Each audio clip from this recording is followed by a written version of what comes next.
Grab a hold to your identity. To those who are confused, grab hold to your identity. See, the original region for which you were created and brought out of eternity into the earth realm. The phrase is used that you come out of the closet. Now everybody gets to see the real you. But I submit unto you that the real you had to go into the closet for the you that responds to what sounds good, tastes good, and feels good to be expressed. Where are you at? There was an original intent and design for which you were created. The original intent and design for which you were created.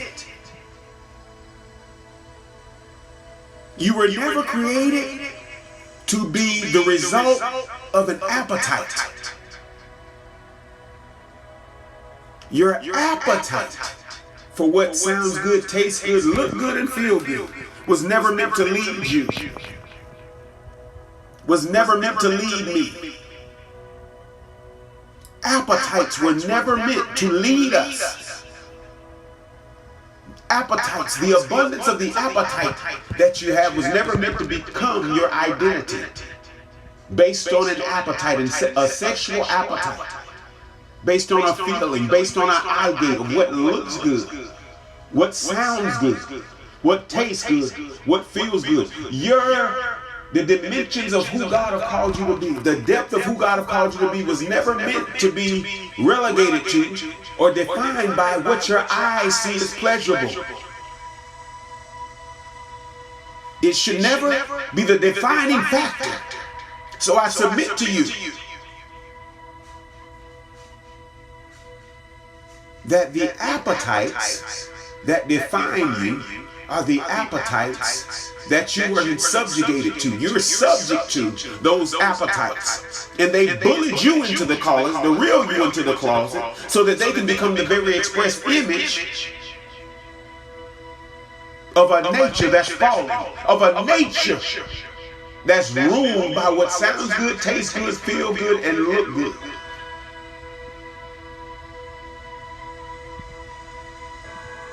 Who are you? If I have an appetite to pursue a cheeseburger at McDonald's because it sounds good to my ears, tastes good to my mouth, feels good going down my stomach, and it looks good to my eyes, and I eat that, it does not define me.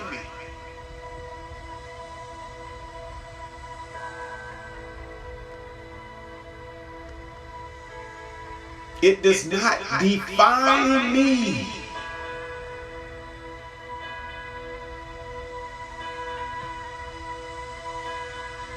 Out of eternity, birth into time, were you called with a specific intent in mind by the Creator to be the very express image of who you are when God called your name and said you're next up.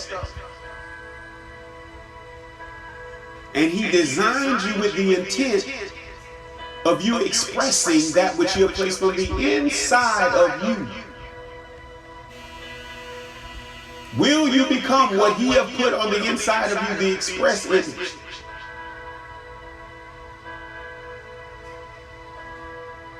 The reality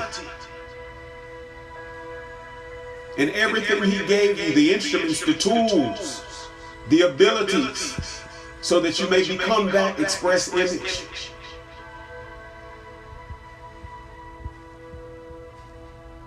I submit to you, and I ask you, the real you, to come out of the closet. The one that's been bullied and subjected to the appetites and edicts of its flesh. From the time you were born. I was born this way. You're right. You're correct. We were all born in sin and shaped in iniquity. We were all born in a fallen nature.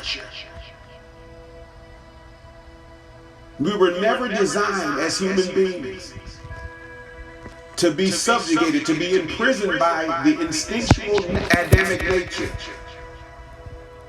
A lion can't help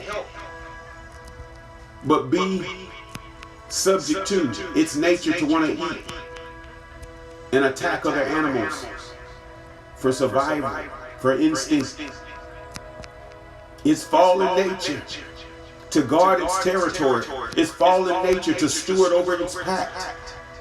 That's in its DNA. That's a part of its DNA. It's its instinct. And fallen man, a part of its instinct is to do any and everything.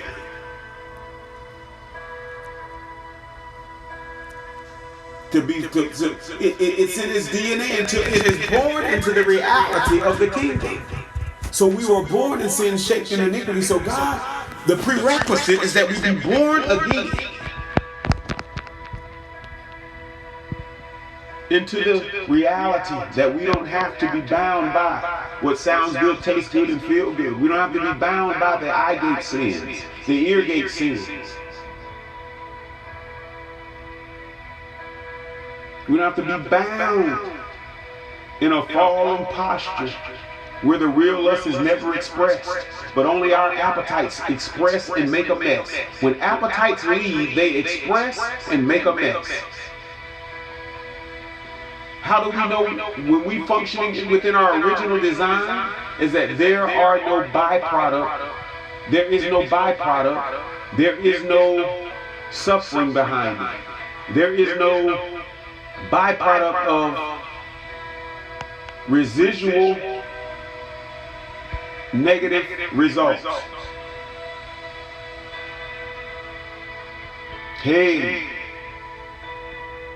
so be empowered, be empowered, be empowered to come out of the closet, to come out, to come out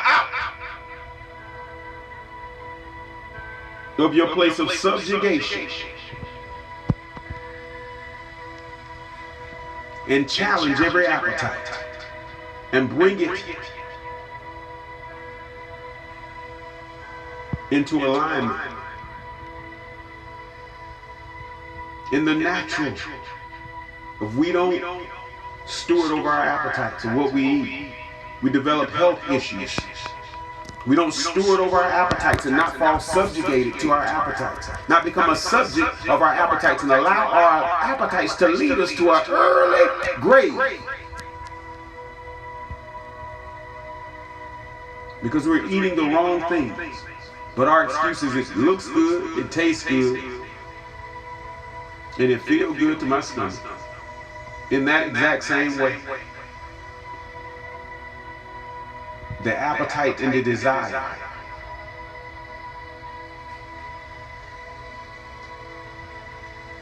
the appetite, a sexual appetite, a desire, was never meant to rule you nor become your identity. But it was only meant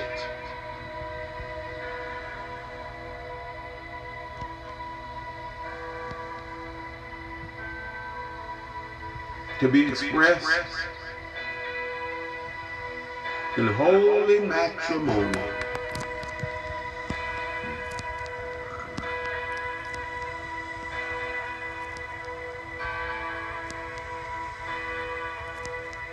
If you're bound and you want to be free and you want to truly come out of the closet and be the express image of who God has called you to be, not what others have come into agreement with you on, not what sounds good, tastes good, feels good, and looks good, but the very express image of who God has called you to be from the very foundation of the world. Then you run after Him. You run after Him. You fight back.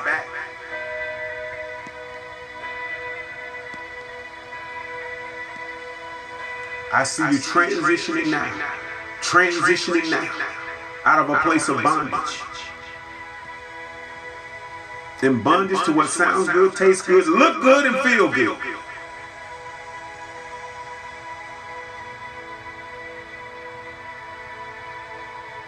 Strike forth. Come out. Arise. If it is you, I speak courage to your spirit. I speak to your spirit. Call you to awake to the reality, intentionality of the creator of the universe for which he has called you to be. When you are not the express image of who God has called you to be, not just your physical attributes, but your actions, which bring about the fruit of your life. You rob humanity of the true expression of who God is, because we all represent minor expressions, small expressions of a big God.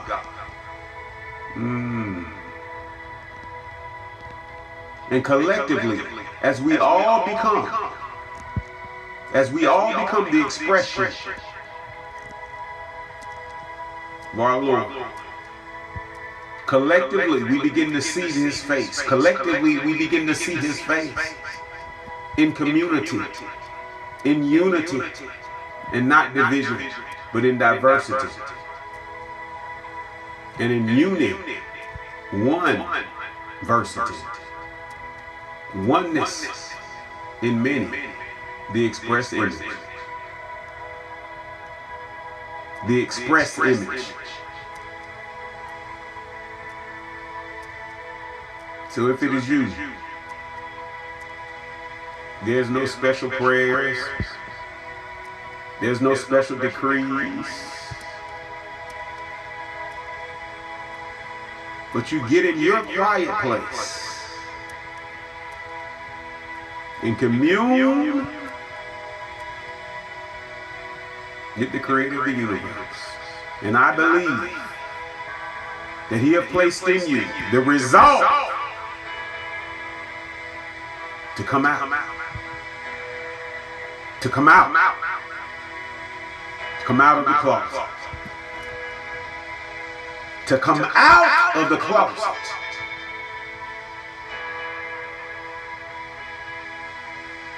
Free of being subjugated to appetites.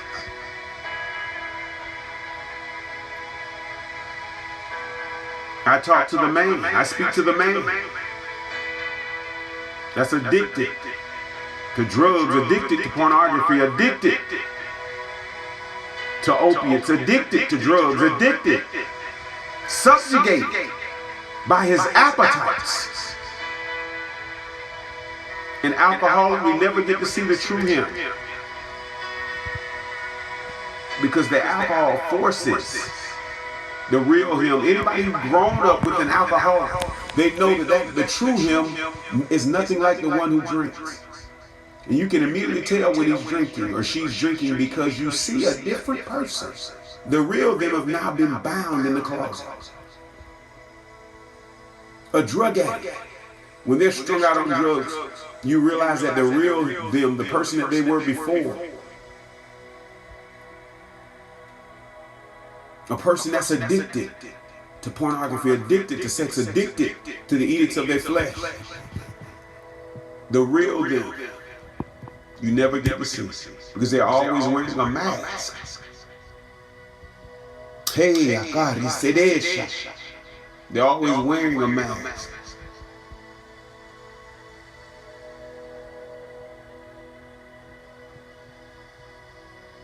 That hides the hurt of unmet needs,